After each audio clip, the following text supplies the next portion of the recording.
Hello and welcome to another episode of Technically Analytics. Today we're going to be discussing some trades and some acquisitions that went on during the offseason as spring training is about to start.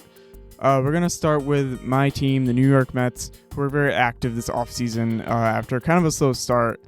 They traded for Luis Robert from the Chicago White Sox, and they gave the White Sox Luis Acuna Jr. and Truman Pauly from the Chicago White Sox. So the Mets got Luis Robert Jr., so I'm pretty hyped about that. The thing about Robert is that he's a good player. Like he can hit. Like he's done it in the past. You see here he has 2023 129 weighted run cleared plus 111 in 2022 and 155 in 2021. We'll see if he can repeat those seasons. In the past few seasons with the White Sox stinking so much, he hasn't been as good, only 84 rated runs cleared plus. And, last year he wasn't amazing, but on a team that's really bad, it's kind of hard to be motivated to be good, I guess. So that's what we're all thinking that's going to happen. He'll be more motivated. He's on a good team, hopefully. Knock on wood for the Mets. And his defense is pretty good, too. He has really good speed, so that makes his outfield defense really, really valuable. Fielding, here it is. Advanced fielding. So yeah, his outs above average are pretty good. 7 outs above average. 2024 wasn't so good. 2023 was really good. So yeah, he's like a pretty good fielder. Like positive is obviously really good. Anyway, so. And we didn't give up that much for him, honestly. Like Truman Pauly, he was like a AA prospect. And Luis Acuna Jr., although I did like him, I felt like he was kind of expendable because, the Mets have a lot of infielders, right? Like we traded for Simeon, we have Lindor, we have Polanco, we have Beatty, we have Vientos, we have Mauricio, we have. There's so many guys blocking him. We have Bo Bichette, come on. I mean, those guys are all blocking him. So he has no position on this team. He's only a bench player on this team. So I think that's good for him. He's gonna get a chance to start, or at the very least maybe hit more than he did with the Mets for the White Sox. If you look at the White Sox, I think I have him as on the bench right now, but he's going to get playing time, I think, because his bat hasn't come around, but his fielding is amazing. And his speed, very useful, honestly. Great player. I was sad to see him go, but at the same time, I think the Mets get better from this trade.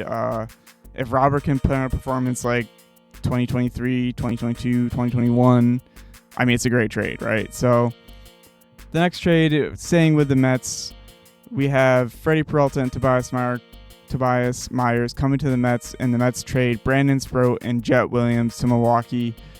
This one kind of controversial, kind of a high price because for Peralta's sake, he's not signed to an extension, so we would have to sign him to an extension.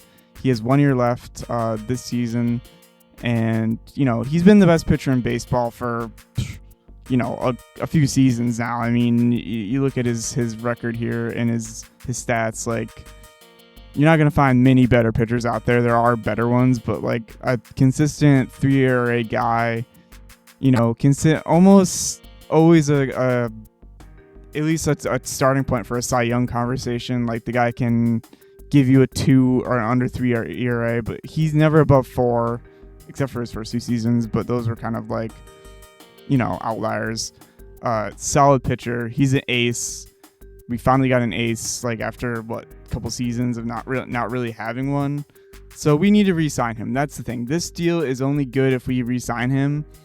And as for Tobias Myers, right? I like Myers as a 6 starter or a 7 starter. He kind of profiles the same as Trevor Williams did, if you remember him when he pitched for the Mets, and he was kind of that stretched out reliever who could start. He could spot start for you and whatever. And Myers is young, controllable, He's already really good, by the way. Like, yeah, he's spent a lot of time in the minors, in and out, but like he is good. Like his metrics, if you look at his Ks per nine, his and his whip and stuff, it's all really good. His FIP last year pretty good. Like, and even in the 2 years ago or a year or two ago, like he was still really good. And like he's gonna be solid out of the bullpen, I think, and he's been solid his whole career. Like, I'm not seeing any numbers that really worry me too much. Like, his MLB experience, he's been almost lights out pretty much for his whole. Like, look at his whip, 1 point something whip. That's perfectly fine. So I like this acquisition. I like him. I think it'll be a good piece, a good depth piece, and it builds our rotation. And now, as for the guys going away, Sproat and Williams, I mean, I'm more sad about Sproat. I thought he had good potential. Thought he was going to be pretty good. Didn't know they would trade him, but if you had to trade a guy, I guess he would be the guy to go, because we already have plenty of pitching. Like, we already have, we already have a bunch of guys that are coming up. Joe Tong, and we have what's his name, Nolan McLean and stuff like that. We have a bunch of young pitchers, so like it's fine. We have a lot of those guys. And Jet Williams, again, kind of like Luis Acuna Jr., he's blocked. So unfortunately, Lindor is going to be there for the next 8 or so years or whatever. And like, what are we going to do with that, right? Now, as for the Brewers, like, this is what they're going to do with those guys. So Williams, he's obviously not even on the major league team yet. He's going to be still in AAA, and same with Sproat. They're both still in AAA, I believe. So yeah, they're both still in AAA.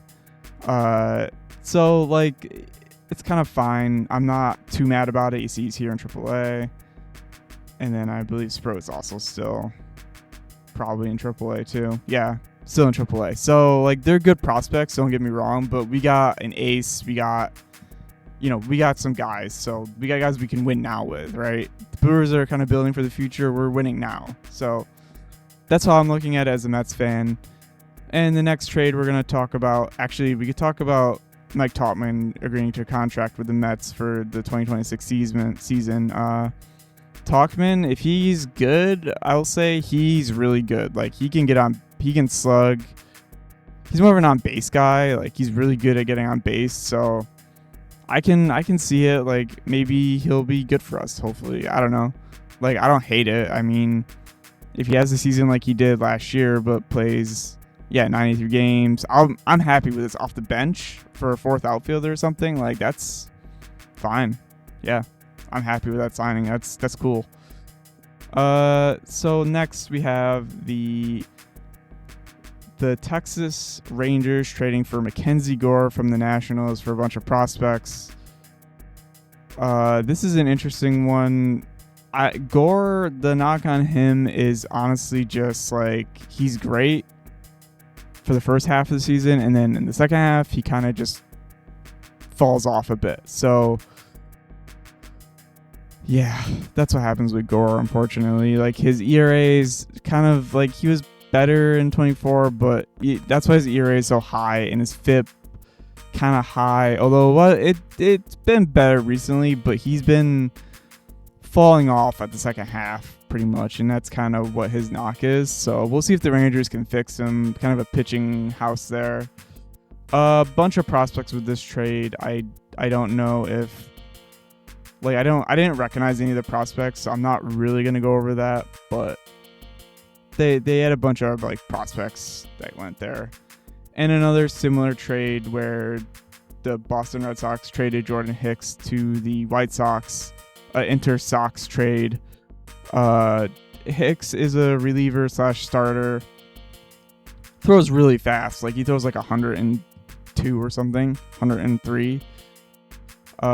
He's been a kind of an average to a little bit below average pitcher, really. Has never really had the control, I believe, is what his problem is, really. He always misses a lot, and that kind of hurts him a lot too. Like, you could see his ERAs are pretty high. He had that one good season, 23, and in 2019, But outside of that, he's been kind of like mid, I would say. And like this trade, I don't know. I mean, if he's any good for the White Sox, that's great. It's a good trade. I mean, it's fine. Like again, the prospects doesn't actually. I didn't see anybody that I knew or that was like, oh my gosh, you know what I mean? Like it just didn't move the needle for me. And then there's a big trade, a 3-team trade, with Seattle, the Cardinals, and St. Louis. Seattle acquired Brandon Donovan at the top of their lineup, 119 weighted runs cleared plus for his projection this season. But Donovan he's a great player. Now, the trade has prospects involved. I don't recognize them, but they're pretty good, high-ranked prospects from Seattle to the Cardinals. And then Ben Williamson goes to Tampa Bay. I'll talk about him in a second. So, yeah, I really like this trade. This effectively replaces some of the guys that, like Eugenio Suarez and some of the guys that the Mariners had lost. And he's a pretty consistent hitter. You can see here, he gets on base pretty good, high threes, pretty good average, close to 300. Slugging, he can hit home runs. He's hit some home runs. He's more of like a contact hitter, but he's a good hitter, basically. And that's what you want at the top of your lineup. So he's going to get on base. And the Mariners need that because they have a good amount of power in their lineup. So they just need someone to get on base to be there to hit in. Because, they have Raleigh, they have Rodriguez, Naylor, Arozarena. Like, these guys are all power hitters, so they need someone that's going to get hits, like stable hits. So that's good for them. I like that. I like the trade for the Mariners. For St. Louis, I don't really like it. I mean, they got a bunch of prospects, but like they were okay. Like the prospects are okay. It's just, I don't know, like what are, like, see, this is one of the guys I got, and he's ranked, he's pretty good, I guess. I mean, pitcher, AA, it's going to be a while until he gets to the major league. So we don't really know how to rate out this trade until this guy either gets to the majors or doesn't, right? So hard to tell, honestly. And then as for the Tampa Bay Rays, who got in there somehow, they got Ben Williamson. He's like a minor leaguer, I guess. No, he's a bench player. Yeah, bench player. He's okay. Like I don't know. He didn't blow my mind with his stats. Like you see here, he only played 85 games last year. So like small sample size pretty much. So we'll see what he does with the Rays. He's a backup or a bench player, so it's fine. And then moving on, we have some acquisitions. So speaking of Eugenio Suarez, he signed with Cincinnati. Back with Cincinnati, I should say, because he's back in the middle of their lineup. Good signing. Don't hate it. It was like, it was a 1-year deal, I think. 1 year, like $15 million, yeah, with a mutual option. So not bad. Suarez obviously had a great season last year. Traded back to the Mariners. Hit 49 home runs, most of it second, tied for most in his career when he hit in Cincinnati in 2019. So is he going to repeat that again? Can he do it 3 times? Who knows, right? Let's hope so. That'd be cool to see. Angels sign Jose Siri, former Met guy. I don't know how to feel about this one, honestly. Like, kind of felt like he didn't play much for the Mets. He obviously was injured most of the season, so we'll see what he could do. Is he even in their lineup? Is he still hurt? Nah, he might be on a minor league deal. Wait. Yeah, I'm not seeing him here. But anyway, Jose Siri is out. He's out. He'll be a backup outfielder. I feel like he'll be a good backup outfielder for them. They did sign, what's his face? They did get Josh Lowe in that trade, and they did sign Joe Adell. They did not sign him. They got Josh Lowe in a trade. He's gonna be a good solid, like if he's healthy, a good solid piece. Then the San Francisco Giants signed Luis Arise, who I wanted the Mets to sign. Never a bad signing. Arise is the most consistent hitter. People like to compare him to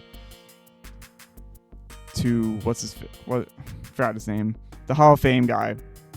Yeah, and they say it in the comments if you know who I'm talking about. The guy that hits like 400 and only struck out less than 3 times in one game.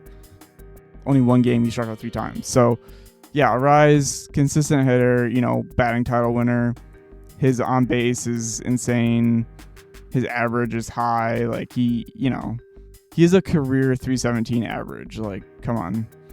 I mean, it's crazy. Like the guy's nuts. He's just one of the best bat to ball hitters in the league, and there's no doubt about it. His defense isn't that great, but it's worth his bat, honestly. The guy just doesn't miss. Like, he doesn't miss pitches. He doesn't miss hits. It's kind of wild. Yeah, his defense, not very good. Stinky.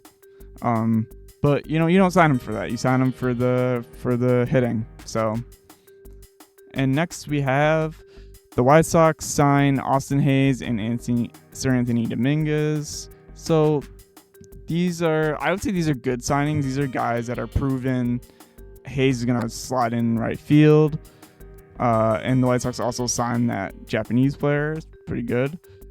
And Dominguez has been a solid reliever over the past couple of years. Really solid. He has some World Series appearances. He's been pretty solid. Like, he's been in the World Series the last 2 or 3 seasons with Philly and with the Blue Jays. So yeah, he's been solid. I mean, if you look at his work recently, his during the season ERA isn't as great, like especially 2024, but for the most part though, he's a solid guy. Like, he's not gonna do dirty in the playoffs. If you get to the playoffs, he's gonna give you a great performance. So I like this signing for the White Sox. White Sox low-key looking good. I mean, don't want to give too much away, but yeah, they're looking pretty good. Like, we'll see if they can put it all together, but yeah, they're looking pretty good.